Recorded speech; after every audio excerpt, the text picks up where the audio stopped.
మనల్ని నేరుగా అపవాది తాకే శక్తి లేదండి. బైబిల్లో చూస్తే నేరుగా అపవాది వచ్చి మనిషిని తాకడం అనేది ఇంపాసిబుల్.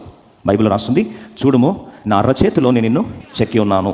దేవుని అరచేతిలో దేవుడిని చెక్కి ఉంటే అపవాది వచ్చి ముట్టే శక్తి అపవాదికి లేదు. అయితే యోబును తాకాలి అంటే కూడా అపవాది దేవుని దగ్గరకు వచ్చి ఏం చేశాడండి? పర్మిషన్ తీసుకోవాల్సి వచ్చింది. చాలామంది అంటారు అపవాదండి వచ్చి నా మీద పడిపోయాడండి. ఇంపాసిబుల్ అండి.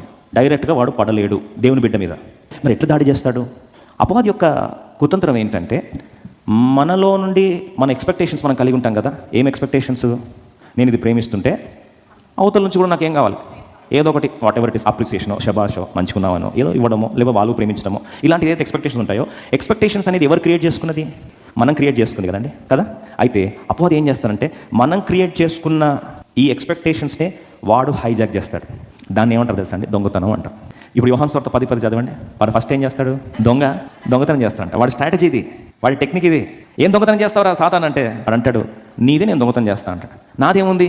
నువ్వు ఎక్స్పెక్టేషన్స్ పెట్టుకుంటావు కదా, నీ ఎక్స్పెక్టేషన్స్నే నేను దొంగలించి, నీ ఎక్స్పెక్టేషన్స్ అనే ఆయుధం నేను తీసుకొని దాంతో నిన్నే కొడతాను.